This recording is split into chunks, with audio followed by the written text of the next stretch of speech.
Question में हमें एक स्फीयर गिवन है जिसका रेडियस r है और उसके अंदर एक राइट सर्कुलर कोन इंस्क्राइब किया हुआ है। सपोज ऐसे हमें इसका वॉल्यूम निकालना है और फिर उसे मैक्सिमाइज करना है। तो सपोज इस कोन की हाइट में h मान लेती हूँ एंड रेडियस कैपिटल R। तो वॉल्यूम हो जाएगा 1/3 पाई r स्क्वायर h। यहाँ पे मैं नोटिस करूँ तो r एंड h हमारे दो वेरिएबल्स हैं एंड हमें किसी एक ही वेरिएबल में काम करना है, तो इसलिए हम एक को कन्वर्ट करेंगे। कन्वर्ट करने के लिए मैं यहाँ पे एक एंगल थीटा मान लेती हूँ। तो यहाँ से अगर साइन थीटा लेंगे तो हो जाएगा capital R upon small r। Capital R की वैल्यू आ रही है r साइन थीटा।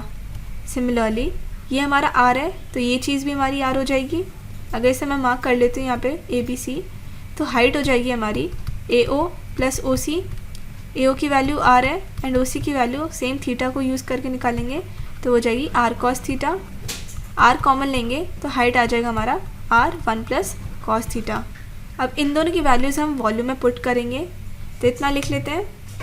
यहाँ पे हाइट आ जाएगी हमारी r 1 plus cos theta and r आ रहा है हमारा r साइन थीटा। हमें कोन का वॉल्यूम मैक्सिमाइज करना है इसलिए हम वो निकालेंगे। यहाँ पे इन दोनों की वैल्यूज़ पुट करेंगे, इसे सॉल्व करेंगे तो ये आ रहा है हमारा वॉल्यूम। इसको मैक्सिमाइज करने के लिए हम यहाँ पे सेकेंड डेरिवेटिव टेस्ट यूज़ करेंगे।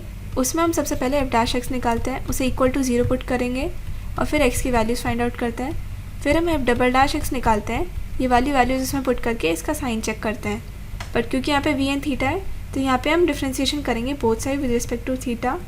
इसका डेरिवेटिव करेंगे वो आ जाएगा ऐसे। यहाँ पे इसे सॉल्व करेंगे, इन दोनों में से साइन थीटा कॉमन लेंगे। यहाँ पे साइन स्क्वायर थीटा को हम लिख देंगे 1 minus cos square theta identity use करके।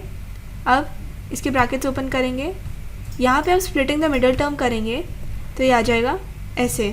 ये आ रहा है हमारा dv/d थीटा। अब थीटा की वैल्यू निकालने के लिए हम इसे इक्वल टू 0 पुट करेंगे तो ये आ जाएगा ऐसे। ये इक्वल टू 0 हो जाएगा तो ये हट जाएगा। अब यहाँ से ये इक्वल टू 0 आएगा, ये equal to 0 and this equal to 0। ये देखें तो थीटा की वैल्यू यहाँ से 0 डिग्री आएगी, बट यहाँ पे ये जो एंगल है ये 0 नहीं हो सकता है, सो यानी ये पॉसिबल नहीं है वैल्यू। ये देखेंगे यहाँ से कॉस थीटा की वैल्यू आ रही है -1। ये जो एंगल है थीटा ये एक अक्यूट एंगल है, यानी ये 0 से π/2 के बीच में लाई करेगा। ये है फर्स्ट क्वाड्रेंट एंड यहाँ पे सारे एंगल्स पॉजिटिव होते हैं, यानी कॉस थीटा के एंगल की वैल्यू यहाँ पे नेगेटिव नहीं हो सकती है, तो यानी ये वैल्यू भी पॉसिबल नहीं है। यहाँ पे देखें तो कॉस थीटा की वैल्यू आ रही है 1/3, ये वैल्यू पॉसिबल है, तब हम ये वाली वैल्यू लेके चलेंगे। अब हम निकालेंगे d² v upon d theta square. उसके लिए हम इसका दोबारा से डेरिवेटिव करेंगे विद रिस्पेक्ट टू थीटा, तो आ जाएगा ऐसे। इसे सॉल्व करेंगे तो ये आ रही है हमारी वैल्यू। अब कॉस थीटा हमारे पास था 1/3 एंड यहाँ पे साइन स्क्वायर थीटा भी यूज़ हो रहा है, तो इसकी वैल्यू निकालेंगे यहाँ से आइडेंटिटी यूज़ करके। वो हो जाएगी 1 माइनस 1/3 का होल स्क्वायर, वो आ जाएगा ये।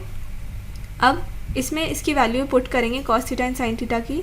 इसे सॉल्व करेंगे तो हमारे पास आ रहा है ये वैल्यू आ रही है हमारी लेस दैन 0, यानी जब कॉस थीटा की वैल्यू ये है वॉल्यूम जो होगा वो मैक्सिमम हो जाएगा। अब हमें हाइट ऑफ कोन निकालनी थी, तो ये था हमारे पास। यहाँ पे कॉस थीटा की वैल्यू 1/3 पुट करेंगे, सॉल्व करेंगे तो ये आ रहा है 4r/3। यही चीज़ हमें प्रूव करनी थी। Hence altitude of the right circular cone of maximum volume that can be inscribed in a sphere of radius r is 4r/3.